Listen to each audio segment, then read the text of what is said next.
Here we help to heal and balance chakras with the help of Rudraksha and gemstones.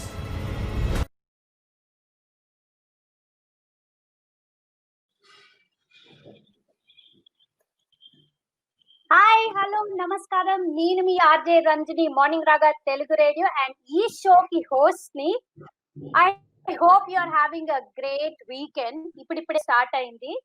So ఏంటి ఈ టైంలో మీ ముందుకు వచ్చాను అంటే ఐఎమ్ ప్రిటీ షూర్ మీరంతా మా ఎఫ్బి పేజ్ ఫాలో అవుతుంటే కనుక you know that is a live interactive session with two beautiful gorgeous women and more importantly two passionate and experienced educators who are joining us live. So దానికన్నా ముందు వెళ్లే ముందు మీకు already తెలిసే morning రాగా 5 సంవత్సరాలు పూర్తి చేసుకుని మీ ముందుకు వినూత్నంగా రాబోతుంది అన్న దానికి this is one of that ఆ చిరు ప్రయత్నంలో బుడి అడుగుల్లో this is the first step. ఇంతకు ముందు అపర్ణ కూడా లైవ్ చూసుంటారు మీరు. So this is something. So ఇంత సక్సెస్ కి ఈ 5 ఏళ్ల సక్సెస్ కి గానీ ఈ ముందు ప్రయాణాన్ని మీరు సపోర్ట్ చేస్తున్నందుకు మీ ఎంకరేజ్మెంట్ అండ్ సపోర్ట్ లవ్ అదేనండి. మీరేమో ప్రేక్షకులు, ఒకప్పుడు శ్రోతలు, ఇప్పుడు ప్రేక్షకులు. So thank you very much for this beautiful journey being with us, for your encouragement and support. అదే కాక the most important thing for these kind of things to be done is the biggest pillar of strength are our sponsors. So a quick round of applause, or rather a quick thanks from us to all our sponsors: Manoj Karata of Remax Performance Reality, Gopinathan Pannamdiyal of Rudraksha Ratna and Chakriyo Canada, Kaveri Supermarket, Godavari, Silicon Andhra, Manabadi, Rambabu Vasupilli of NCPL Inc., Seiji Direct Canada, Uma Saladi, Swati Mirial of 21st Century Realtor, Raghavallam of Mortgage Explorer. A big thank you for your continuous support to us. And so with much, so already మీరు అనుకోవచ్చు మరి show global level, because the topic is online or distance learning, the challenge posed because of this ongoing COVID-19 pandemic. So as we are trying to address, or rather share the insights of these experienced educators, it's going to be on a global level kabatti the show is going to be predominantly in English so that we connect with the audience across the globe. So Telugu expect cheste madhyalo vastadi, but hopefully, as I said, the show is going to be in English to get maximum out of our educators, and hope it answers everyone's answers, or rather gives some insight from teachers and parents' perspective, and also to help out the students, their children. So with not much delay, so let's invite our first guest on board. I'll take the name as Mrs. Urmila Nair. She's my mentor. I'll let you know later. Okay. So a very humble introduction should I give? No, it's very hard to give a humble introduction. 32 years of experience into her career as a profession, a teacher who started her career as a teacher. 32 years is not small thing, and many things to tell. So long story short and sweet, I would like to say, with so much of experience teaching from kids from various age groups, and then establishing her own primary school which is running successfully in India, and also creating her own curriculum, early year education curriculum, which is in which works in tandem with CBSE, Central Board of Secondary Education in India. I think, ma'am, I'm going to take the liberty of addressing you as Urmila. Please do. And so welcome on board to this wonderful live interactive session. Thank you. Thank you. Okay, and then so we have, I'm pretty sure you're also waiting for the second guest. Yes. She is my bestie, I would definitely have to say, because I had an opportunity of working with both these people, wonderful human beings. So this person has 12 plus years of professional experience in teaching children of various age groups. And I think I would have to look into what's her professional degrees. There are too many.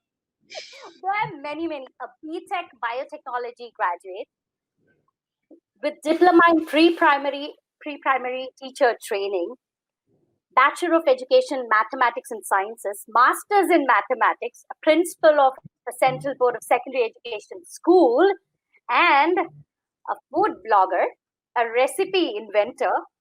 Oh my God, she's so many things, and a passionate writer, and she's very poetic.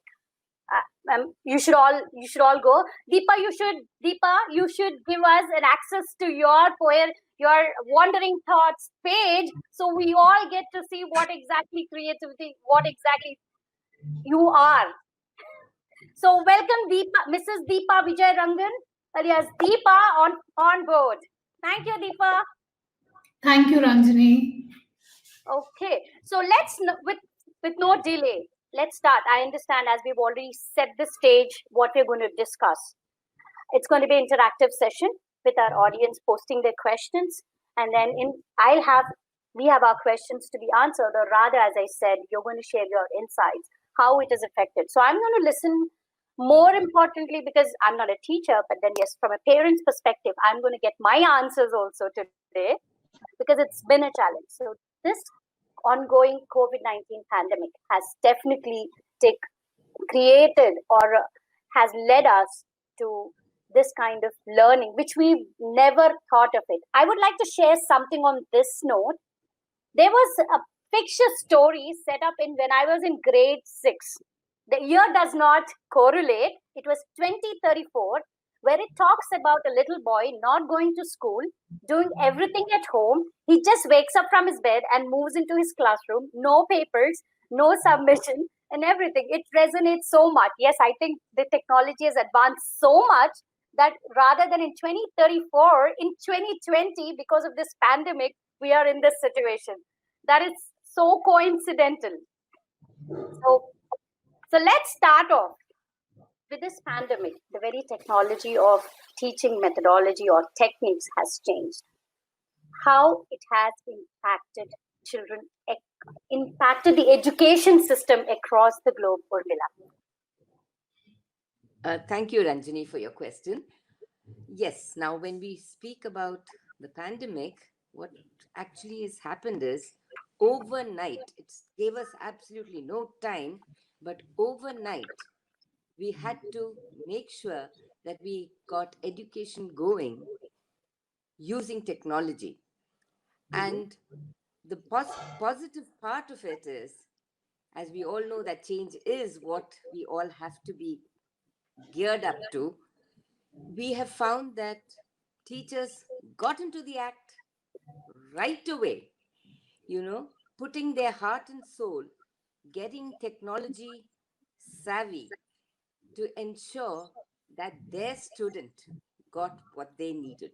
So it's the students, the need of the students, that has driven teachers who are used to doing things very traditionally to try and give them their best using technology. So that's one great positive which came out. The other thing, I'd still like to talk about the positives first, because you see, every change is inevitable. And so we always need to have a positive approach to it. The second thing is that once they started using technology, we've realized that it is easier to cover the crux of the matter. So instead of wasting time doing a lesson in the traditional way, we got to what is it that actually has to be taught. And we paid attention to the crux so that the children understood it. We had to innovate. Teachers had to innovate in order to make sure that every student, students' understanding is always at different levels in any classroom. They also had to make sure that they were catering to every level of child in making their presentation effective. So that's the positive of going online as far as imparting the education. I'm talking basically at the school level. At university level, I think it was always important to use online because children, couldn't even call them students, children anymore, because they really are grown up who know what they want, and having access to information has always been there. So even the teachers were using material which was available for everybody, and hence it wasn't, I don't think there would be so much of a difference in the way it had to be delivered. Yes, the main problem is when there is, in a country like India where there's a big divide, and the I feel that the gap between urban and rural education will just widen. That's the only sad part which we need to look at to bridge. Okay. Then on this note, as you said, to bridge the gap, if Deepa, the question is to you. If majority do not have access to technology, what do you think we as educators or you as educators must do to bridge the gap? A very interesting question. I think I would just connect the answer with what Mula ma'am just finished her talk with, which is looking into the infrastructure of our country, especially the digital infrastructure.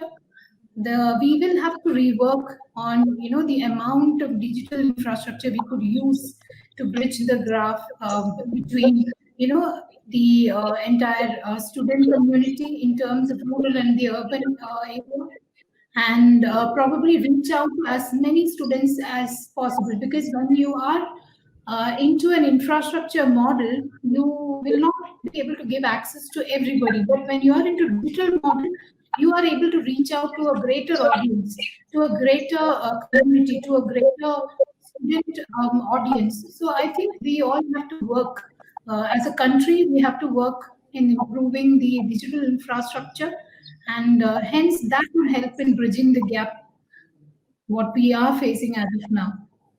I think Deepa, it resonates quite. The question, I would not say not just India. It's not a question of people having the access to technology, also understanding of the technology.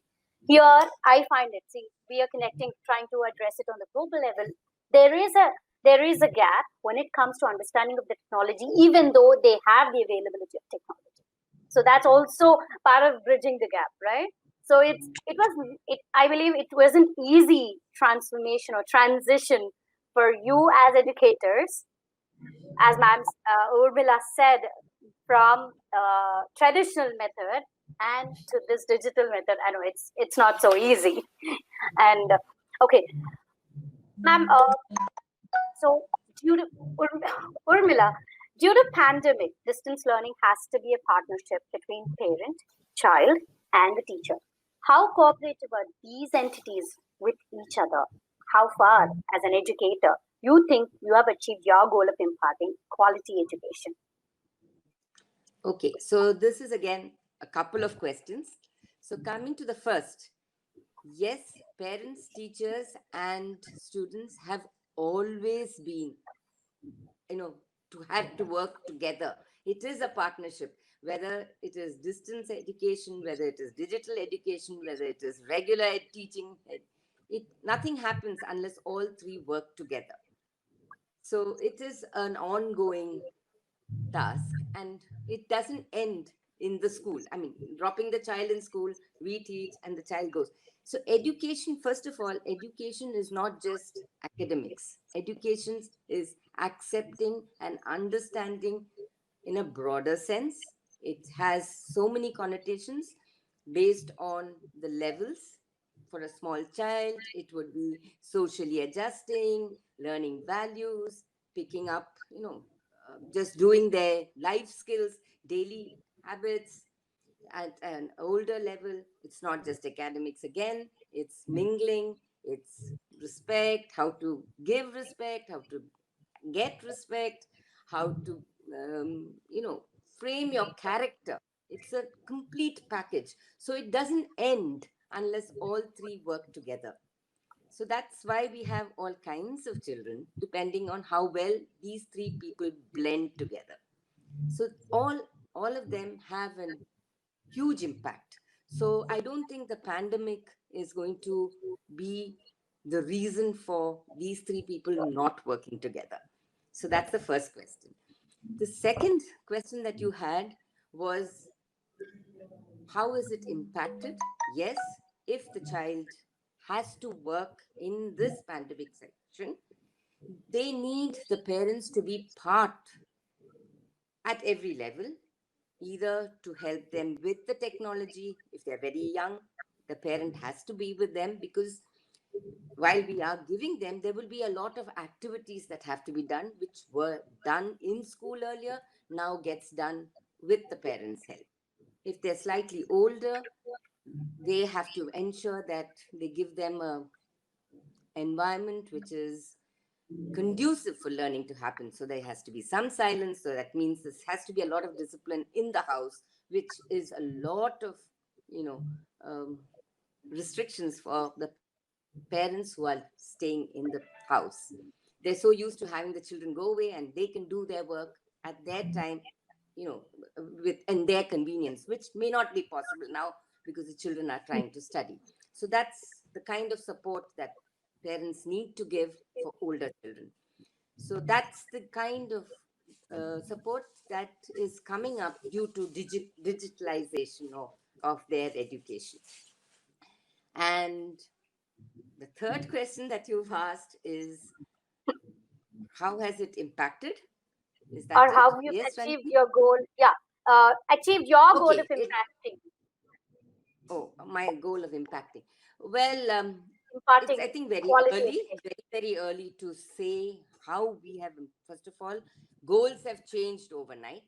Like, as you know, that schooling is very structured, and we generally have, by March we start making the lesson plans, planning out, because we've already decided on the books, so we will go planning the year, planning the months, when the exams have to take place, and how much portions have to be done, and all of this gets planned well in advance. And then suddenly we have this pandemic, and then we have to rework it all, because there's also a difference in the time that we can give to the child, because it's screen time, and the government has laid down rules about how much time, according to each age group, that they can sit in front of the system. At least in India, it's very well laid out. So, and it's a global standard again. So I'm sure across the world, people have decided on how much time each age group can spend. Now, having said that, so we've reworked on it and we are teaching, but assessment is happening, I think, in one way, it's a better form of assessment, because you're doing it on a daily basis. It's like a continuous evaluation which you're having. But again, if they're going in for, so how much they've understood, a teacher is definitely able to gauge, so that she knows how much each child in her class or his class has understood. That gauging can happen if you're a teacher. But when it comes to reproduction or the exam testing model, well, there maybe it would be difficult, because one, lot of issues with connectivity happens. So they, we can't stick to a time frame. The kind of questions we give has to be something which they can do within a particular time frame. So we may not have the regular structure of so many 1 mark questions and 3 mark questions and 5 mark questions and things like that. It will have to be a little more innovative and see how we are gauging the understanding levels of a child. So that's where we go back to the basics is what we are going to be able to test the child on. Okay. I hope I've Deepa, answered your question. Yeah, yes, ma'am, pretty much. So, Deepa, what's your take on this? Yes, to all the questions you asked. Yes. So, if I have to say, yes, as ma'am said, it has to be a blend of both the teacher the student and the parent to ensure that the education system runs. It's always been there, whether it was a traditional method or the online method or any method for that matter. Uh, just that here the parents' role could be critical in terms of making space or making the environment for the child to study, ensuring that certain routine is set up at home. Because ideally, when you have, it's almost like the work from home kind of situation you give to the child. So it's like you can study whenever you want, you can go back whenever you want. You can there's a lot of possibility of flexibility in comparison to your regular school routine. So I think setting up a routine for the child has to be something that has to be incorporated in the online teaching when it comes to support of a parent to the student. And when it comes to the student as a, I think the from motivated way of learning, wherein every day, did you study, did you do that, did you do this, from that slightly we are moving into self-paced learning, wherein the child has to take initiative, the child has to be self-motivated to wake up every day morning to attend the online class, to sit through the class, to understand, and also to inquire and get back to the instructor or the teacher in case if they have any kind of trouble in understanding the concept. So it is from an external motivation, the entire system is slowly changing into self-paced and self-motivated way of instruction. So I find there a little change in terms of student managing the classes. And teachers, yes, from overnight it happened. So amount of methods in blended teaching and adaptive learning and instructions that had to be incorporated to make that 14 days of class into shortened 30 minutes of 3 or 4 classes. It was a tedious task. So that's what I would that's what I think have changed over, and parents' involvement in terms of where to sit through and check whether the child is attending the class, to be that help or support somewhere sitting in the house in case if there is a network issue or in case there is any technical issue. Being that moral support and also physical presence to an extent might be expected from the parent. So it's become a more involved system as of now, post or post the pandemic or COVID situation. Earlier it was like, okay, the kids are going to school, so everything will be taken care there. So now it's like more involvement, and parents can virtually see what's happening because they are part of process. They are seeing what is happening in the classrooms. They see the efforts put in. They see what their kid is doing. So it's the system has become pretty transparent now. That's my, That's well answered. So you've told how, from a parent's perspective, what's the involvement or their role. I'm pretty I understand that. So what is the changed methods you had to get equipped to this year or due to pandemic? Deepa, the question to you only. Okay. So yes, earlier the method was mostly a traditional way of teaching with changes in the methods, such as we did involve kinesthetic method of making them do subject enrichment activities to get the concept a little more understandable. And we also went with visual methods of showing videos related to the topic to ensure that the understanding is done quicker or in a different method. But now the major stream is itself the visual media. So from our traditional method, we had to go with flipped classrooms wherein the child has to be motivated. The curious factor had to be brought in the first place before you actually move into the class. And we had to methods of making it interactive and innovative. Your mind mapping techniques and instruction led adaptive techniques where you understand what is the level of the child as of now, where are they, and what kind of methods can be changed to bring in more effectiveness. I can just take an example. If you were to teach how to construct a circle using a board, it was so easy. You just have to use the tool of drawing with compass and get them to understand. But with online, we I think I myself, as a teacher, I had to research at least 3 tools which could virtually I could show to the student, and they could also do it along with me, and then understand whether they understood what I taught them. So there, it was a lot of exploration of different tools, and it did challenge a teacher. In terms of using different methods and ways to make the concept understandable, and challenging in the terms of knowing whether the kid understood what you taught. Mhm. So that was like that was challenging for sure. So, ma'am, positives are coming back to you said you're all going to talk about the positive approach. So, positives with reference to K to 12 with the advent of K-12, with the advent of online education. Urmila, what would you like to say on this? So yeah, talking about positives. So now we have, like, since you've said K-12, we first talk about the pre-primary or the kindergarten. Kindergarten is a big challenge because for them, the whole thing of coming to school is not just to learn A, B, C, D or 1, 2, 3. It's social skills, it's emotional skills, how to handle all of this. So that is possible only if they meet.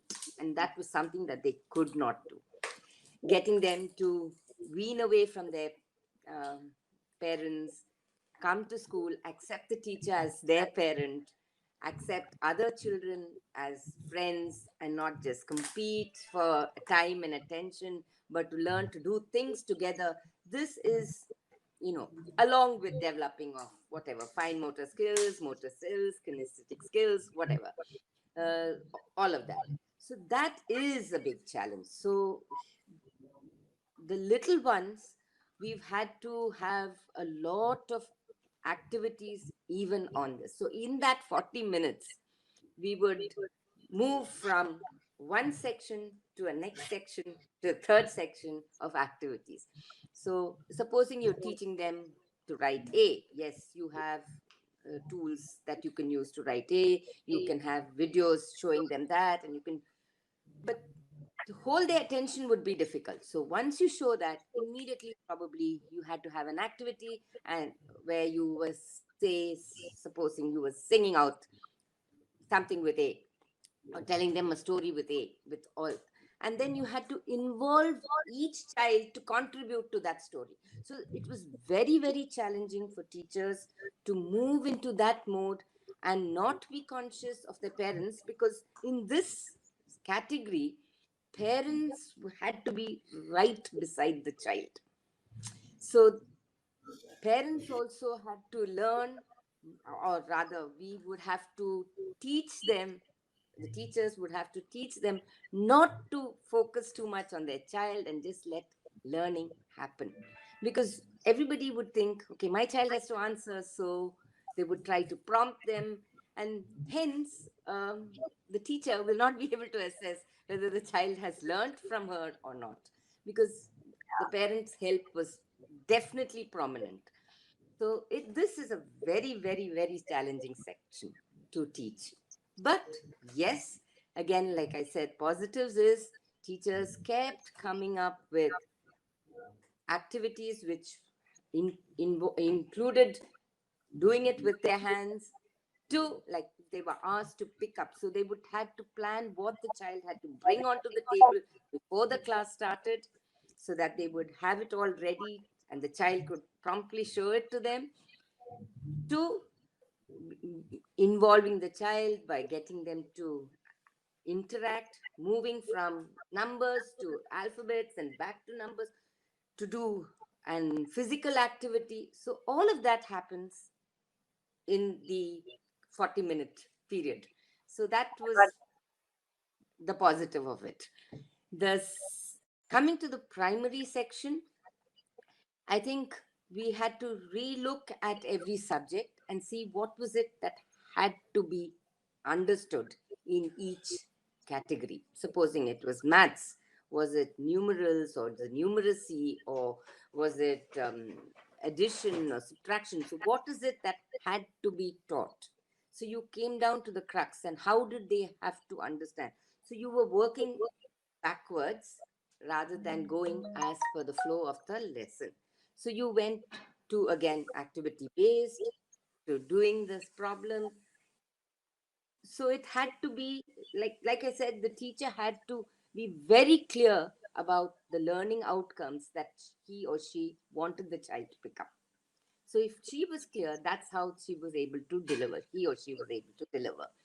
Even coming to a language, instead of teaching them how to do a lesson in the traditional way, they kept breaking it up into reading skills, writing skills, the grammar involved in the writing skills, and the comprehension. So you were breaking up into these sections and addressing each separately so that the child actually would do the lesson when all of this got done. So I think we went back to the basics, which is again a real positive. So the lesson stopped being boring and you Mhm. were actually getting into doing things the way I guess it had to be done. Mhm. I mean, that's how I would look at it, because we had to, like she said, like Deepa mentioned, 1 week period had to come down to maybe 2 hours. So what you had 7 40-minute periods, you were reducing it to just 2 hours, and you had to get that understood in that period frame of time. So that was a challenge, and I think teachers have risen to that challenge. And I would say that classes have been going pretty well, because ultimately, if the child is able to read, write, and comprehend, he or she would put down the answer according to the question. And the other big positive I feel is that the testing would not be learning by rote. The testing ended up, because you were having 1 mark questions, and it could have any kind of questions. So the child had to know the subject to be able to answer. So that, I think, is the best part of this experiment, which will continue even when we have to go into schooling.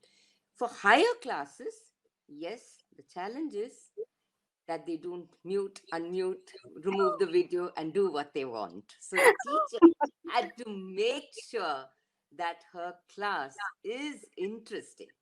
See, the whole thing is, you have to, in a traditional class, they can't walk out. Yes. Here they can walk out. So, if you were not able to retain your students for the period of time, you had to rethink on how to deliver. So that, I think, is what was the change. So the teachers had to keep working on how to make their class absolutely interesting for the child to stay there. And they had to think about giving them much more than what is there in the textbook, because children they know technology far more than any of us. Yes. You can hear about it. So they can research fast. The minute you say something, they would be Googling on the other side. See, that's the kind of kids you're going to have in the higher classes. So Yes. teachers had to be very sure that they could raise the bar when required. So that's what I would say about. Ma'am, I would, on this note, or rather what you've said, it resonates very well from a parent's perspective. I have seen my child who's in grade 4 right now. So it started from grade 3. So what I see is that it was very difficult. One challenging part is to keep them glued to the system and keep them, hold on to what teacher is teaching. And especially when it came with physical activity, there was no way out. The teacher posts a workout video and it's only done 2 minutes and I'm done. And you just say, send the Google sheet. I've seen it. It was very difficult to make my younger one say, okay, you're just doing the workout, which is supposed to be done for 15 minutes. And you're saying you've done it in 2 minutes. I'm done. She posts it, that assignment is done. So I think, yes, it was very difficult. And when you're talking about the researching, yes, the kids have become more proactive, more tech savvy, and they teach me a lot of things. I think it's given to, as you said, always looking at the positive side of it. There was always, everything has pros and cons. The positive side of it, it's definitely making them research, that quality they're getting into it, not that being spoon fed. The teacher is going to give something and I'm going to write and I'm going to do that. So they're also doing their part diligently. Due diligence is there from, I believe, students. I think they're getting used to it. In this process of digitalization, from traditional method to digitalization, I definitely see one of the flip side of it is that there is a learning gap. So, Deepa, this question is to you. How do you think this learning gap could be filled, considering the fact that these students might join the school next year with a huge learning gap?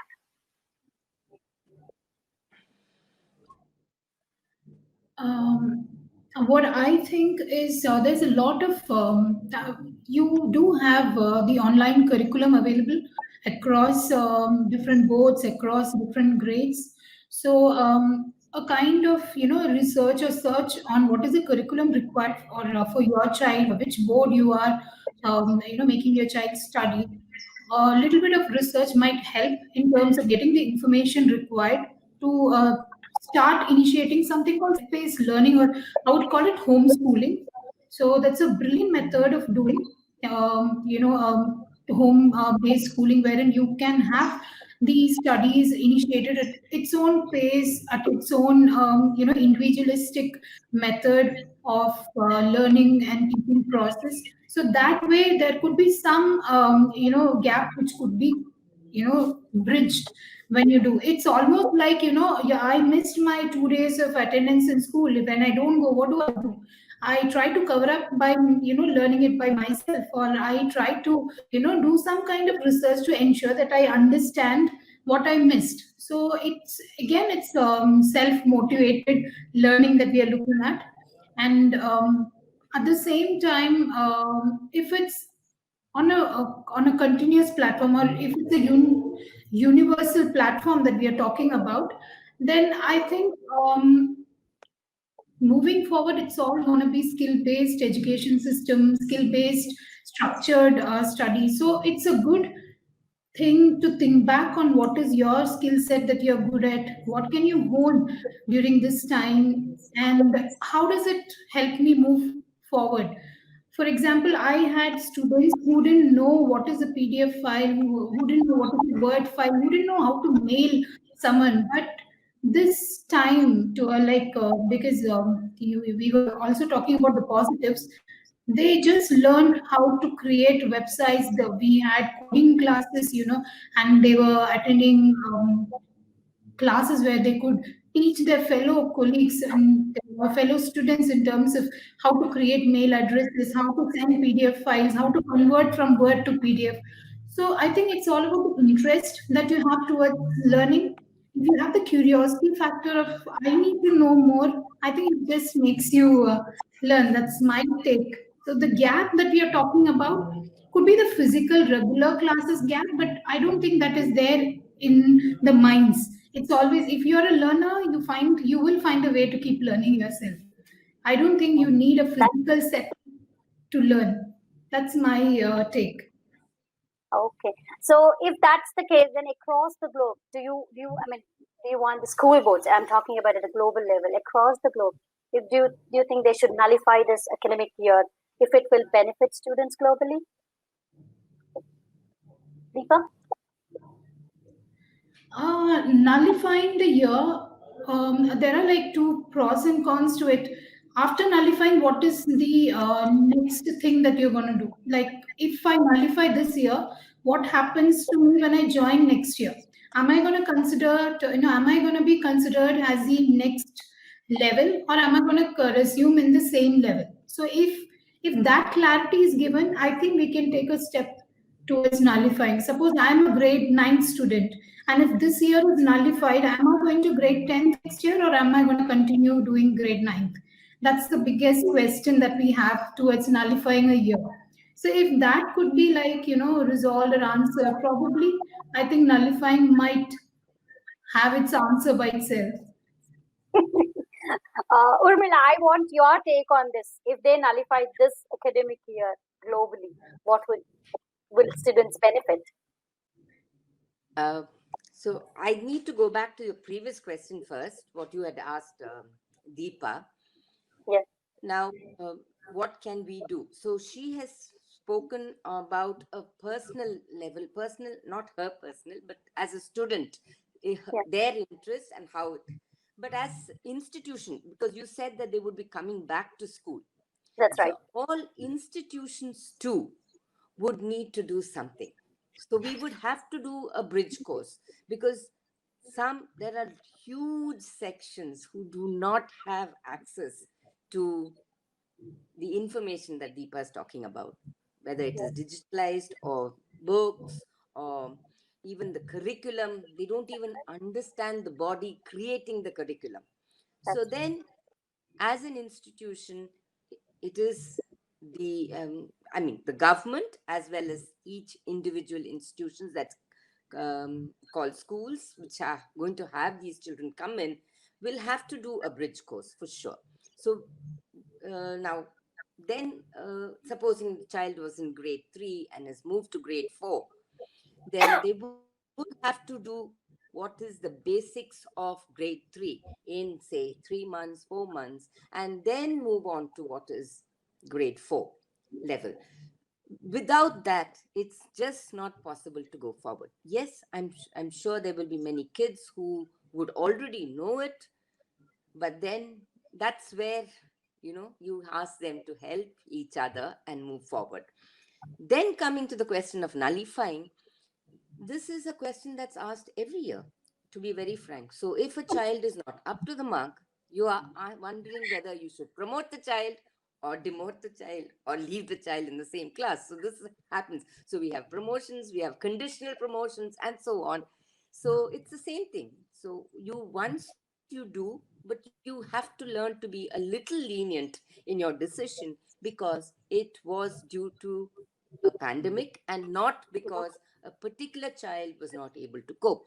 And it's a decision that has to be taken jointly by the parent, teacher, and the child, because we have to know whether each child is a different, it could be a different reason. So we have to know whether the child can cope with pressure and move on to the next class, whether they have support at home to help that child cope with that pressure, whether the school can also support them with excess added help, and if a child is feeling burdened, do we have additional support in the form of, say, a counselor who can help them handle this, because it's from a much deeper kind of repercussions that this is going to have on every child. Once the child starts feeling that I am not there and that I am lesser than the majority, the self-confidence starts going down, and that in its turn will not allow learning to happen. So that's the reason why I say just nullifying across will not help. It has to be a decision based on first doing this bridge course, taking them across, going maybe a more lenient pattern of testing, and then giving the child time. And in spite of that, if they are not able to cope, then probably speak to all the three parties and come to a decision like we do in any year, pandemic or no pandemic. Awesome solution, ma'am. A bridging course, which definitely makes sense. I think if those have been at the level of professional courses, when you're moving from one country to another, in order to bridge or take up that course, you have bridging courses, and that makes perfect sense. That with this pandemic, when it's going to end and going forward, this bridging course definitely has a major role. I think that's an awesome solution. Thank you, Urmila. So with this online education, and I know you're seeing that it's more and more moving digitalization. Everything is happening now. Everybody is moving to it because now it hasn't ended. The pandemic, we don't know when it's going to end. So does this mean that we don't need schools in the near future? Urmila, a question to you. We definitely are going to need schools. Schools will not go away. But teaching will change. Schools might become a place to learn other skills, social skills, emotional skills that can't happen through online classes. A teacher, you see, you can have apps which will give you the solutions, but every child will not be able to learn on their own. So there has to be a person who teaches them to become a self learner. So schools will always be there, teachers will always be there, and every profession cannot be self-learned also. So you have to have guidelines for it. Imagine a doctor just being a self-taught doctor. I No, would like to know how many of you would be willing to go to that. no. So, no, he could be an amazing one, but that's it. So then, that's what I said. So schools will not go away, but definitely there's going to be a change in the way we look at schooling. There would be a big change in where the geography is not going to be a limitation. So you may be definitely having part online, and a lot of it will be like the bigger programs where you will have exchange programs, etc., where you'll have some part of it on the campus and some part from home. These things are going to come with time. And like Deepa had pointed out earlier, this will also help uh, education to reach every corner of the country, and the best, have every child having access to the best teachers. That's going to happen. So the pool will widen. Mhm. The pool of good teachers, the resources will all widen, and people with passion for education will get into this field and ensure that this reaches every corner of the country. Awesome. Well said. So, Deepa, I have two last questions for you, for both of you. So, this question is to Deepa. Has this change in schooling and learning impacted mental health of a child? Um, as the majority, or I would say the major aspect of schooling is to learn social skills and to be able to communicate with the, similar age groups. So it's almost like moving from a nuclear family to a big family when you consider being taught online at home and when you go to school. So obviously, there is a change in terms of behavior. There is a change in terms of positivity. There is change in terms of peer learning that's happening, because ideally in a school environment there's a lot of peer learning that happens. If a child misses out on something, or misses out listening to some instruction from the teacher or from the instructor, there's always a peer to look for the child as a support system apart from the teacher. So that is a major miss, or I would say that imparts a lot of confidence to the child, seeing fellow friends. Or there were days wherein kids just get up and go to school thinking, today I'm going to learn this along with my friend. So that kind of bond, all of us, I think we remember our school days as much as we cherish and have sweet memories of having schooling done. So I think it's about the fun that we have, the learning being enjoyable with peers.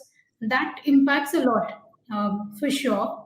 And at the same time, a teacher can come into that role of giving that extra care, counseling the child, knowing the audience when she or he is teaching, and can change the learning methods accordingly to adjust to, or to include all these factors into consideration. That's my take.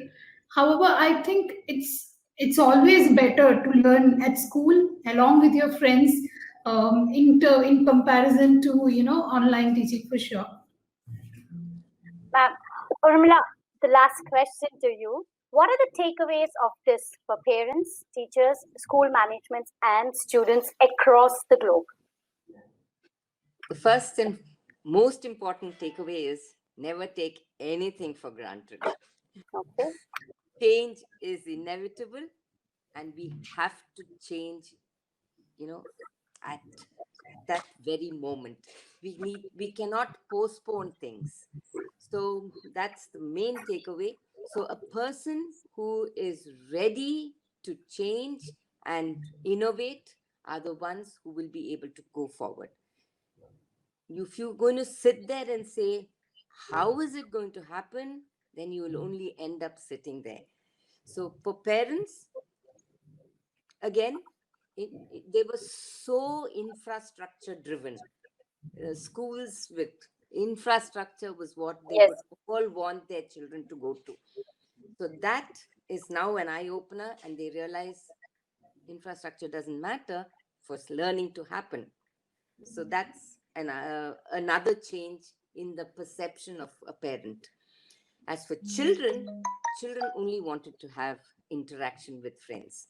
So for them, learning may not be as much fun as it would be in school, but they too are learning that getting information and understanding information is not education. Actually, information is available at all times, and the teacher too has started training them to become self-learners. So they understand that if they have the basics, they can build on it based on their interests. So that's the takeaway for all three, that teachers had to change and innovate, and it is possible to teach all age groups through online classes, and that's been a real eye-opener for teachers.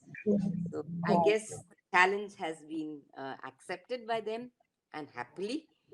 So I think that's also given them a lot of confidence, saying that, okay, now teaching is going to be cakewalk when we go into class.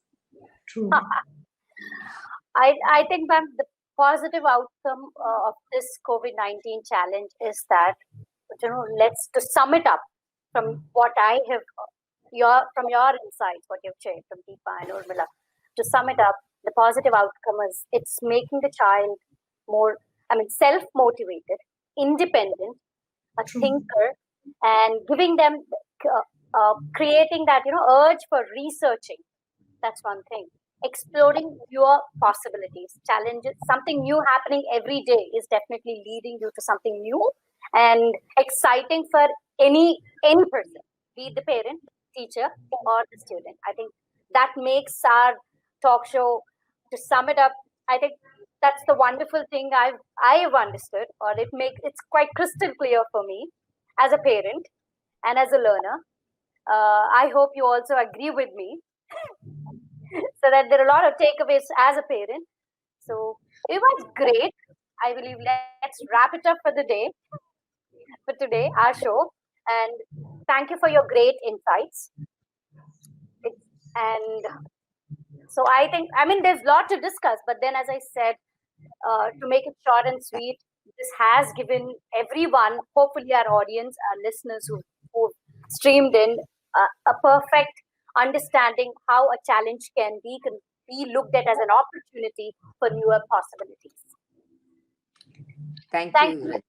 Thank you very much. Yeah, thank you, Mrs. Urmila Nair, and thank you, Mrs. Deepa Vijayarangan, for taking time off your busy schedule and joining us. Have a wonderful day. Thank you. Thank you. Thank you, Ranjini. Thank you for the opportunity.